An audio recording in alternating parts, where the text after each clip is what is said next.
or the people who help us are very complicated. They write difficult things for those who are listening and those who are reading. I just wanted to say that our administration, led by Dr. William Ruto and those of us who help him in the management of the affairs of this country, adhere to the maxim that failing to plan is planning to fail. That we are there, we are on board. And our administration is anchored on planning. And we used to say during the campaign trail, kujipanga. Kujipanga is planning. Our whole governance structure as an administration is on planning at any level, at the family level, at the hustlers level, at your level, at every level. Planning is key, is critical.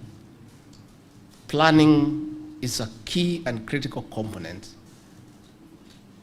of our development as a country. All the things that have gone wrong in this country is lack of good planning. The situation we face today of a huge public debt is lack of good planning. Billions of Kenya shillings spent on legacy projects that are not well planned for the benefit of the country. The situation we are having in El Nino is because of lack of proper infrastructural planning, poor drainage systems in our cities.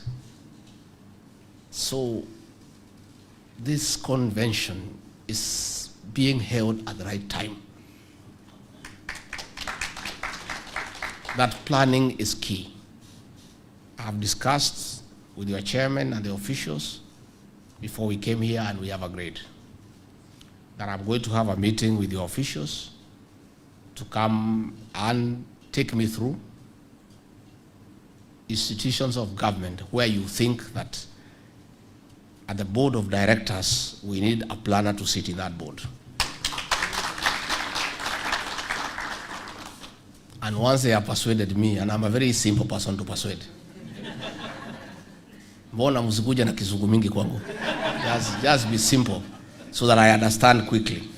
We'll make sure that planners sit in boards of organizations where planning is key. That we shall do. Again, we have agreed that the counties are in charge of urban centers and towns and municipalities and cities. We have agreed that during the next meeting of IBEC, which I chair with the county governors, we'll invite the institute to come and make a 30 minutes presentation before governors, so that you persuade them and convince them, first and foremost, the importance of planning, and secondly, and most significantly, to have professional planners working for them. And I think our governors are level-headed. I think they'll see reason. And at least the governor of Kwale here has said they don't have a choice. So I'm sure before you leave here, she'll tell you the slots you need for planners in this county, so that you come and help her to govern. You know, ourselves, we are not professionals in the line of planning. We are managers. But we need professional help to plan. So the importance of your institute in this country cannot be overemphasized. So we have agreed and we are persuaded, and we don't need any further convincing that we need to embrace you to be our partners in national development. We want all cities, all urban centers to be properly planned. Let us not have haphazard developments that have no supporting infrastructure. It is you people to help us to do away with the traffic jam. It is you people to make sure that there are social amenities. Buildings don't just come up and there are no playing grounds for our children. There is no supportive sanitary and sewage system. So I want to say that this convention is very appropriate, and we are happy to be here, and we seek your partnership in that area. As part of our strategy to plan and to make planning our strategy for national development, yesterday the President chaired the cabinet to plan for El Nino. And we came up with a strategic plan on how to deal with this emergency. First and foremost, we want to appeal to the people of Kenya to be also responsible. Out of the 87 deaths that have occurred due to El Nino, 37 of them is by drowning, not floods getting you to your house, by you going to where the floods are, and daring nature. Kenyans are crossing rivers when they can see the waters are menacing and they are rough. And they still insist that they are in a hurry to go somewhere, and they never reach there. I want to appeal to the people of Kenya, wherever they are, also to be responsible.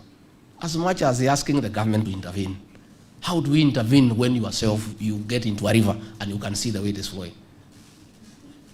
We want to appeal to the people of Kenya to take care of their lives and to know that they have families. And there are other people, if they don't care about themselves, there are people who care about them. Let us exercise responsibility. Let us not be adventurous. Let us not try to cross a river that you can see that it is dangerous. Number two, we have instructed our county security and intelligence teams all the way to the sublocation to put measures into place to assist Kenyans not to be irresponsible. Let our officers not allow people to drown themselves. Let them also help them by stopping them. Again, we have put aside 7 billion Kenya shillings from the Civil Contingency Fund to intervene in terms of supply of food, interventions in health, provision of mosquito nets, and other drugs to deal with contaminated waters. We are also supporting the Kenya Defense Forces with resources to continue providing air support by getting food and taking to areas that are not accessible.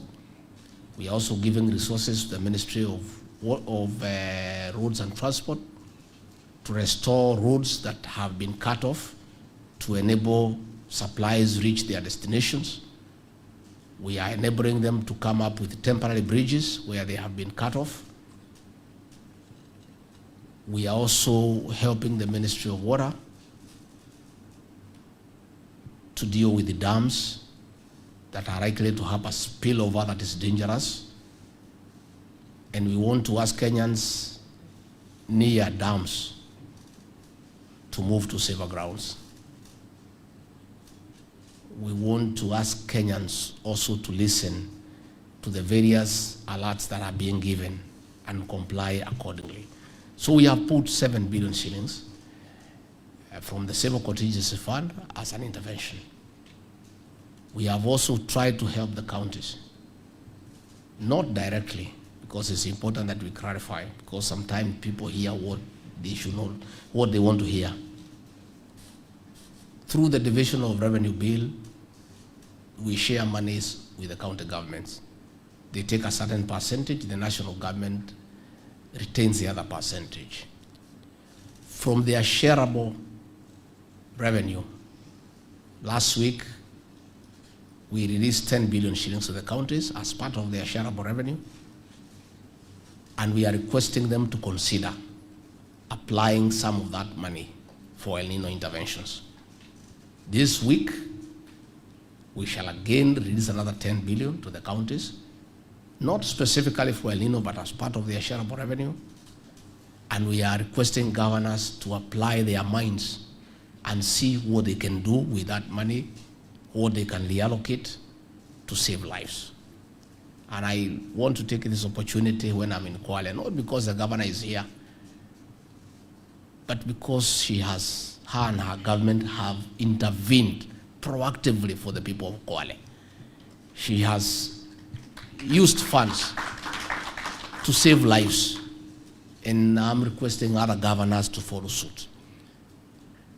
Because it's responsible governance to consider what your people are going through, the resources at your disposal, and make a conscious decision to apply some of that money to save lives and livelihoods, and other things can wait when things get better.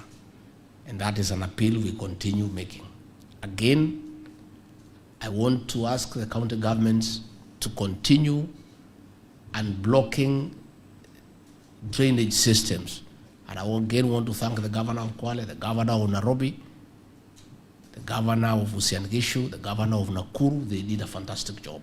And that is why you see Nairobi, despite the ravaging floods, we are not having a situation that is unbearable. I want to ask the county governments again to continue and blocking the drainage system so that water can flow and it doesn't become a danger to the residents of those areas. So we have sat down yesterday to plan, and we ask the cooperation of everybody so that we can save lives and livelihoods, and we can be able to go through this difficult phase of El Nino without loss of life and without too much damage to property. That is something that we'll continue to do continuously. So in conclusion, please help your country to plan. And the affordable housing is